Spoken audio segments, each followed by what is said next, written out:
পাকা চালতা দিয়ে আজকে মিষ্টি আচার বানাবো। খুব সহজভাবে দেখিয়েছি, ঘরোয়া মশলা দিয়ে বানিয়েছি, বেশি কিছু মশলা লাগেও না, খুব সহজ রেসিপি। আর দেখুন কত সুন্দরভাবে তৈরি হয়েছে, একদম ট্রান্সপারেন্ট হয়েছে আর দেখতে কিন্তু দারুণ লাগছে দেখতে। তো এইভাবে বানিয়ে মোটামুটি বছর খানেক কিন্তু স্টোর করা যায় আর এইভাবে কিন্তু যখন তখন খাওয়া যায়। তো আশা করি আজকে রেসিপিটি আপনাদের ভালো লাগবে। যদি ভালো লাগে তাহলে আমার ভিডিওতে একটা লাইক দেবেন, নতুন কেউ হয়ে থাকলে অবশ্যই আমার চ্যানেলটিকে সাবস্ক্রাইব করে নেবেন। পাশে থাকা যে বেল আইকনটা থাকবে ওটাতে প্রেস করতে ভুলবেন না। তো সবার আগে নমস্কার, কেমন আছেন সবাই? আশা করি ভালো আছেন। শুভ্র শান্তি ব্লগে আপনাদের সবাইকে স্বাগত জানাই, আমি শান্তি। চালতার এই মিষ্টি আচারটি বানিয়ে নেওয়ার জন্য লাগবে একটা চালতা। তো আজকে যে চালতাটি আমি নিয়েছি ওটা কিন্তু বেশ পাকা রয়েছে, বেশ বলতে মোটামুটি পাকতে শুরু করেছে। তো দেখতেই পাচ্ছেন এরকম একটা চালতাকে আমি কেটে নিয়েছি। তো এই আচারটি বানাতে গেলে সেভাবে কঠিন কিছু মনে হবে না, কিন্তু যখন এই চালতাটিকে কাটা হবে তখন কিন্তু বেশ কঠিন লাগে। আমার কাছে বিশেষ করে ভীষণই কঠিন লেগেছে। তো এটাকে কোনোরকমভাবে মোটামুটি কেটে নিয়েছি, কেটে খোসাটাকে ছাড়িয়ে নিয়েছি, ভেতরের যে খোসাটা ছিল ওটাকেও আমি ছাড়িয়ে নিয়েছি। তো এইগুলো আমি দেখিয়ে দিচ্ছি। একটু পরিষ্কার করে কেটে নিয়েছি, কেটে নেওয়ার পর আমি জলের মধ্যে রেখেছি। তো দেখুন এইভাবে মোটামুটি একটা চালতা আমি কেটে নিয়েছি। কেটে নেওয়ার পর একটা কড়াইতে আমি ওই যে জল সমেত চালতাটাকে দিয়ে দেবো। তো এইভাবে আমি দিয়ে দিচ্ছি আর এতে কিছু মশলা দেবো। তো এই চালতার মধ্যে দিয়ে দেবো লবণ, একটু বুঝে শুনে বেশি করে দিচ্ছি যাতে চালতার ভিতরে ভালোভাবে এই লবণটা ঢুকে যায়। তারপর দিয়ে দেবো ওই যে আমি হলুদ গুঁড়ো দিচ্ছি, অল্প করেই দিচ্ছি। তো এটা দিয়ে আর কিছুই দিচ্ছি না। তো এটাকে কিছুক্ষণ ধরে আমি ফুটিয়ে নেব। ওই 10 মিনিটের জন্য কিন্তু সেদ্ধ করে নিতে হবে। এতে করে যে চালতার মধ্যে কষ স্বাদটা থাকে ওটা কিন্তু একদমই থাকবে না, ওটা বেরিয়ে যাবে। আমি অনেকে দেখেছি তো সরাসরি এই চালতাটিকে রান্না করে ফেলে বা এই আচারটিকে বানিয়ে ফেলে। তো কিভাবে বানিয়ে ফেলে আমি বলতে পারবো না, ওতে কিন্তু একটা কষ স্বাদ থাকতেই পারে। কারণ আমি একবার বানিয়েছিলাম তখন কিন্তু একটু থেকে গিয়েছিল, তাই বলছি। তো হতেও পারে নানা রকম স্বাদের এই চালতাগুলো হয়। তো আমি আজকে যে চালতাটি পেয়েছি এটা মিষ্টি হলেও কি বলবো একটু কষ স্বাদ আছে, তো যার কারণে আমি একটু সেদ্ধ করে নিয়েছি। 10 মিনিটের জন্য সেদ্ধ করে নিয়েছি। সেদ্ধ করে নিয়ে জলটাকে আমি ছেঁকে নিচ্ছি। ছেঁকে নেওয়ার পর একটু আমি ঠান্ডা করে নেবো। ঠান্ডা করে নেওয়ার পর কী করতে হবে বলে দিচ্ছি। চালতাগুলোকে ভালোভাবে ঠান্ডা করে নেওয়ার পর আমি একটা শিলনোড়াতে এইগুলোকে থেতো করে নেব। তো এইভাবে এই যে চালতার আচারটিকে বানানো হয়, যার কারণে খেতে ভালো লাগে, বেশ চিবিয়ে চিবিয়ে খেতে ভালোই লাগে। তো এইভাবে মোটামুটি থেতো করে নিচ্ছি। তো দেখুন আজকে যে চালতাটি আমি নিয়েছি ওটা কিন্তু পাকা ছিল, যার কারণে মিষ্টি স্বাদটা বেশ ভালোই ছিল।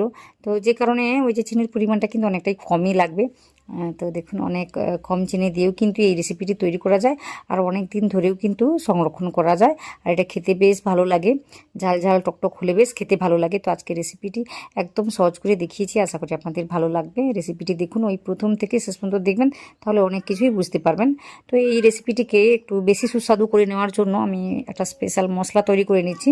তো প্রতিটা আচারেই কিন্তু একটা স্পেশাল মশলা থাকে, তো যার কারণে খেতে ভালো লাগে। তো আজকে আমি নিয়েছি সেই মশলাটিকে তৈরি করে নেওয়ার জন্য যে গোটা জিরে, তারপর ওই 5 ফোড়নও নিয়েছি আমি 1 চামচ করে নিয়েছি, আর ধনে নিয়েছি ওই 1 চামচের মতো, দুটো শুকনো লঙ্কা নিয়েছি।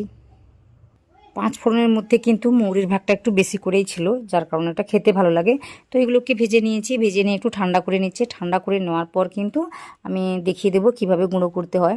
তো এখানে আমি কড়াইতে ওই 2 চামচের মতো সর্ষের তেল দিয়েছি, তারপর দুটো শুকনো লঙ্কা আর 5 ফোড়ন দিয়েছি, তারপর ওই যে কালো জিরে। তো কালো জিরে দেওয়ার পর আমি এটাকে ভেজে নেব একটু সময় নিয়ে। ওই তেলের মধ্যে যদি চালতাটাকে ভালোভাবে ভেজে নেওয়া হয় তো আমি দেখেছি আচারের স্বাদ কিন্তু অনেকটাই বেড়ে যায়, যে কারণে একটু সময় নিয়ে ভেজে নিচ্ছি। তাছাড়া যে কোনো আচার আমি দেখেছি সর্ষের তেলের মধ্যে কিন্তু ভালোভাবে তৈরি করা যায়, তাই আমি সর্ষের তেল দিয়ে কাজটি করছি। তো এইভাবে কিন্তু চালতাটাকে আমি নাড়ি চাড়িয়ে নিয়েছি। নেওয়ার পর আমি স্বাদটা বুঝে শুনে বা চেখে আমি লবণটাকে দিচ্ছি। আগে কিন্তু লবণটা আমার দেওয়া ছিল, তো ওটা বুঝে শুনেই আমি অল্প করে লবণ দিয়েছি, আবার একই রকমভাবে নাড়িয়ে চাড়িয়ে নিচ্ছি। তো এখন কিন্তু গ্যাসের ফ্লেমটা আমি লো রেখেছি, কোনো সময় কিন্তু হাই করছি না, এতে করে কিন্তু চালতাটা সুন্দরভাবে ভাজা হবে। তারপর আমি কি করেছি, ওই 1 বাটির মতো বলতে পারেন 200 গ্রামের মতো চিনিটাকে আমি দিয়েছি। ওই যে বললাম এখানে চালতাটা আমার বেশ মিষ্টি ছিল, যে কারণে ওই যে চিনির পরিমাণটা অনেকটা কমই লেগেছে। তো এইভাবে মোটামুটি আমি চিনিটাকে দিয়ে একদম গ্যাসের ফ্লেমটাকে লো করে দিয়েছি। এইভাবে কাজটিকে করে নিচ্ছি। এতে করে দেখা যাবে একটা সময় ওই চালতা থেকে জল বেরোবে আর ওই জলের মধ্যে মোটামুটি চিনিটা গুলে খুব সুন্দরভাবে কী বলবো গলে যাবে। তো দেখতেই পাবেন কীভাবে কী হয়। তো দেখুন একটু সময় নিয়ে বা ধৈর্য নিয়ে এই আচারটিকে বানাতে হয়, না হলে কিন্তু নিচ থেকে পুড়ে যাবে, তখন কিন্তু খেতে একটু ভালো লাগবে না। তো একটু সময় নিয়ে এইভাবে কাজটিকে করে নিতে হবে। তো আশা করি দেখতেই পাচ্ছেন চালটা থেকে কিন্তু ধীরে ধীরে জলটা বেরোতে শুরু করেছে আর চিনিটা কিন্তু গলতে শুরু করেছে। এইভাবে কিন্তু একটা সময় দেখা যাবে পুরোপুরি চালটা থেকে জলটা বেরিয়ে যাবে আর চিনিটা সুন্দরভাবে গলে যাবে। তো দেখতেই পাচ্ছেন কতটা জল বেরিয়ে গিয়েছে। একটু সময় লাগবে, আমি বলছি একটু সময় লাগবে, কিন্তু এইভাবে জলটা কিন্তু বেরিয়ে আসবে। তারপর কি হয়েছে, আমি একটু কালারের জন্য লঙ্কা গুঁড়ো দিয়েছি, এটা কাশ্মীরি লঙ্কা গুঁড়ো। এতে ঝালটা কি বলবো বাড়বেও না কমবে না, কিন্তু এই কালারটা চলে আসবে, যে কারণে দেওয়া। আর যদি গুড় দিয়ে বানান তখন কিন্তু এটা না দিলেও চলবে। তো আমি যেহেতু আজকে চিনি দিয়ে বানাচ্ছি, যে কারণে দেওয়া। দিয়ে মোটামুটি একটু সময় নিয়ে কাজটিকে করতে হবে। এতে করেই কিন্তু চিনিটা ওই চালতার ভিতরে ঢুকে যাবে আর খেতে বেশ ভালো লাগবে, না হলে কিন্তু খেতে একটুও ভালো লাগবে না। তো মোটামুটি কিছুক্ষণ ধরে নাড়িয়ে চাড়িয়ে নিয়েছিলাম। তারপর ওই যে ভাজা মশলাটা ছিল না, ওটাকে আমি এই যে আধ ভাঙা করে বেটে নিয়েছিলাম, তো ওটাই আমি দিচ্ছি। অল্প করে দিয়েছি, ওই হাফ দিয়েছি। তারপর আমি একটু সময় ধরে নাড়িয়ে চাড়িয়ে নেওয়ার পর পরে আবার দেবো। এই চালতার আচার বানানোর সময় কিন্তু আমি কোনো সময় জলই দিইনি, আশা করি এটা আপনারা দেখেছেন। তো দেখুন মোটামুটি জল না দিয়ে হালকা আঁচে এইভাবে কাজটিকে করে নিতে হবে, না হলে কিন্তু কি বলবো এই সিরাপটা বা এই যে গ্রেভিটা এটা কিন্তু শুকিয়ে যাবে।